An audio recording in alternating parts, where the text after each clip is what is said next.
अस्सलाम वालेकुम to all. उम्मीद करता हूँ सब खैर वाफिद के साथ होंगे। दोस्तों हम बात कर रहे हैं गेम ऐप की। ये ग्राफिकल तरीका है बूलियन अलजेब्रा को सॉल्व करने के लिए। इसके अंदर हम याद रखिएगा ये जो पूरा कोड आपके सामने मौजूद है ये हम बनाते कैसे हैं। अगर आपके पास दो इनपुट हैं यानी ए बी, तो इसका अंदर 2 to the power 2 हो जाएगी। 2 to the power 2 का मतलब है चार वैल्यूज आएंगे। अगर आपके पास तीन इनपुट है लेट से ए बी सी, तो आपके पास 2 to the power 3 यानी 8 ब्लॉक बनाए जाएंगे जो कि आपको इस स्क्रीन के अंदर नजर भी आते हैं। ये याद रखिएगा इसके अंदर जैसे ये ग्रिड है, इस ग्रिड के अंदर वाई एक्स एक्सिस भी है और वाई एक्सिस भी है, तो इसको आप फिल करेंगे बाय बाय ग्रे कोड। के मैप को हल करते हैं, सॉल्व करते हैं मेरे दोस्त ग्रे कोड की मदद से। अब ग्रे कोड क्या है वो मैं आपको समझा देता हूँ। जरा देखिएगा, पहला नंबर पहले कॉलम को लीजिएगा। हमारे पास है 00 01 11 और फिर 10। अगर आपको याद हो बाइनरी कोड के अंदर 00 01 फिर 10 आता था। इस केस में 10 नहीं आता, इसमें 11 आता है और फिर 10 आता है। ये बनता कैसे है, ये तो लॉजिक याद रखिएगा।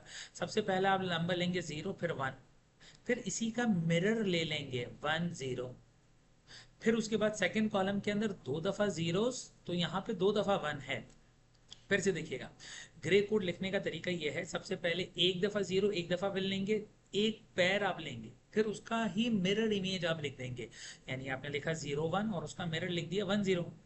पहला कॉलम लिख दिया। अब दूसरे कॉलम की बात करते हैं। दूसरे कॉलम में, पहले कॉलम में आपने एक दफा जीरो लिया था, अब आप दो दफा जीरो लेंगे और दो दफा वन लेंगे। सिमिलरली ये तो आपने वाई एक्सेस यानी ये वाला एक्सेस आपने फिल कर दिया। अब आप ये वाले एक्सेस की बात करते हैं जो कि अल्फाबेट सी है, तो यहाँ पे एक दफा जीरो एक दफा वन ही लिखा जाएगा। अब जो ग्रे मैप है उसमें एक वक्त में एक वैल्यू चेंज होती है। जरा देखिएगा 01 और फिर यहाँ पे 1 चेंज हो गया, यानी ये 0 1 में तब्दील हो गया। इसी तरीके से ये पूरा चेंज होता है, राइट। अब जरा देखिएगा, अब हमारे पास है एक नंबर। अब हमारे पास एक एग्जाम्पल हम लेते हैं कि मैप हल करने का तरीका ये है कि आपको हम नंबर देंगे। ग्रिड के अंदर नंबर मौजूद होगा, जैसे 11 या फिर 11। वर्टिकल एक्सेस के अंदर भी मौजूद होता है, हॉरिजॉन्टल में भी होता है। आपका पहला टारगेट ये होगा कि आप ग्रुपिंग बनाएंगे। ग्रुप का मतलब एक से ग्रुप नहीं बनेंगे, 2 to the power से बनेगा। 2 to the power 1 यानी 2, 2 to the power 3 यानी 2 to the power 2 यानी 4, 2 to the power 3 यानी 8। इसका मतलब आप ग्रुप बनाएंगे दो नंबर्स का, 4 नंबर का, 8 नंबर का, 16 नंबर का। अच्छा, मान लें आपके पास 4 नंबर मौजूद है। अब एक स्टूडेंट ये कहे कि सर मैं इसमें दो दो के दो ग्रुप बनाऊं वो ज़्यादा अच्छा है कि चार का एक ग्रुप बनाऊं। तो के मैप के रूल के हिसाब से आपको जितना बड़ा ग्रुप बनेगा उतना अच्छा है, यानी चार का एक ही ग्रुप आप बनाएंगे, राइट। अब आपके पास इस स्क्रीन के अंदर सवाल है 11 और यहाँ पे 1। इस इन दो 11 का यानी जो वर्टिकल मौजूद है इसका आपने एक ग्रुप बना दिया। मैं सिर्फ इस ग्रुप की बात कर रहा हूँ जो कि वर्टिकली मौजूद है। अब आपको ए बी और सी की वैल्यू इसमें से चूज करनी है। आप वो वैल्यूज चूज करेंगे जो चेंज ना हो रही हो। मैं रिपीट करता हूँ, आप के मैप के अंदर उन वैल्यूज को चूज करते हैं जो कि चेंज नहीं होती। अब जरा देखिएगा, इन ग्रुप के अंदर हमारे पास ए और बी की क्या वैल्यू है। ए की वैल्यू 0 और बी की वैल्यू 0।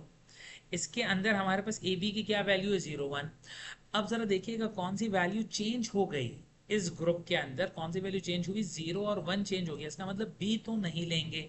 पहले भी ए 0 था, अभी भी ए 0 है, तो ए लिखा जाएगा।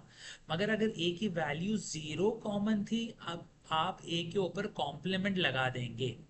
ओके, अब मैं इसी ग्रुप की बात कर रहा हूँ और उसके रिस्पेक्टिवली मैं सी की वैल्यू देखता हूँ। अब जरा देखिएगा, इस पूरे कॉलम में सी की वैल्यू 0 रहेगी, तो इसकी वजह से आप ए के साथ सी लिखेंगे और सी के ऊपर कॉम्प्लीमेंट लगा देंगे। ये याद रखिएगा, के मैप के अंदर जब भी आप ग्रुपिंग बनाएंगे उसके अंदर कॉलम वाइज और रॉ वाइज चेक करेंगे। कॉलम के अंदर वैल्यूज कौन सी फिक्स होंगी, 0। इस पूरे कॉलम में 0 की वैल्यू फिक्स है, इस पूरे कॉलम में 1 की वैल्यू फिक्स है। मगर जब आप रॉ की बात करेंगे तो इस पूरी रॉ में 0 0 फिक्स है, इस पूरी रॉ में 0 1 फिक्स है। इसी तरीके से सारी वैल्यू फिक्स है। तो आपको चूज क्या करना होता है, जो वैल्यूज फिक्स हो। जो वैल्यूज फिक्स है आप उसको चूज करेंगे, जो चेंज हो रहा है उसको आप निगलेक्ट कर देंगे। जैसे यहाँ पे हमने इस ग्रुप को बनाने के लिए हमने ये देखा कि सी तो आएगा क्योंकि ये वर्टिकली मौजूद है, तो यहाँ पे हमने सी लिख दिया। बट सी की वैल्यू क्या है, 0। इसकी वजह से सी पे कॉम्प्लीमेंट लगाया है। अब आपने कहा ए बी में से कौन सी वैल्यू चूज करें। बी तो देखिए चेंज हो गया, जो आपको नजर आ रहा है 0 1। ए वैल्यू सेम रही है, इसकी वजह से ए लिखा जाएगा और ए के ऊपर कॉम्प्लीमेंट आ जाएगा। ये पहला ग्रुप हो गया। अब हम दूसरे ग्रुप की बात करते हैं जो कि हॉरिजॉन्टल रॉ के अंदर मौजूद है। जैसे मैंने आपको कहा था, इस पूरी रॉ के अंदर 0 1 तो फिक्स रहेगा। ए का मतलब 0 और बी का मतलब 1, तो आप ए बी तो लिखेंगे, मगर ए की वैल्यू चूंकि 0 है इसकी वजह से 0 पे कॉम्प्लीमेंट आएगा। और बी की वैल्यू 1 है तो सिंपल बी आ जाएगा। ए बी की वैल्यू आपने लिख दी। क्या इस पूरी रॉ में सी की वैल्यू सेम है अलग है? पूरी रॉ में जरा देखिएगा, सी की वैल्यू पहले 0 है अब 1 है, तो इसका मतलब सी की वैल्यू चेंज हो रही है। तो अगर उसकी वैल्यू चेंज होगी तो उसको हम नहीं लिखते। मैं फिर से दोहराता हूँ, के मैप कर रहे हैं, के मैप के अंदर हम उन वैल्यूज को लेंगे जो कि चेंज नहीं होती, सेम रहती है। जिस रॉ के अंदर हम मूव करेंगे, अगर हमारा कोई ग्रुप रॉ के अंदर बना है तो उस रॉ का पूरा एलिमेंट आ जाएगा। जैसे 0 1 आ गया, 0 का मतलब है ए और 1 का मतलब है बी, ए कॉम्प्लीमेंट बी आ जाएगा जो कि यहाँ पे लिखा हुआ है। जब आप कॉलम की बात करते हैं उसमें कॉलम की वैल्यू फिक्स हो जाती है। जैसे इस केस में है हमारे पास सी, सी की पूरी वैल्यू इस केस में 0 रहेगी, तो मैंने यहाँ पे सी कॉम्प्लीमेंट तो लिखा, मगर ए बी में से कौन सी वैल्यू चूज करूँ? बी तो चेंज हो रहा है 0 1, बट ए चेंज नहीं हो रहा है, इसकी वजह से 0 0 लिखा, यानी ए भी कॉम्प्लीमेंट यहाँ लिखा जाएगा। इट्स अ डिफिकल्ट टॉपिक, इसको हो सकता है आपको मेरी वीडियो को पॉज करके देखना पड़े या बार बार मेरी वीडियो देखनी पड़े। इसको सही तरीके से प्रिपेयर करिएगा, because it's very important question for the exam. उम्मीद करता हूँ आपको मेरा ये लेक्चर समझ आया होगा, पसंद आया होगा। Thank you very much.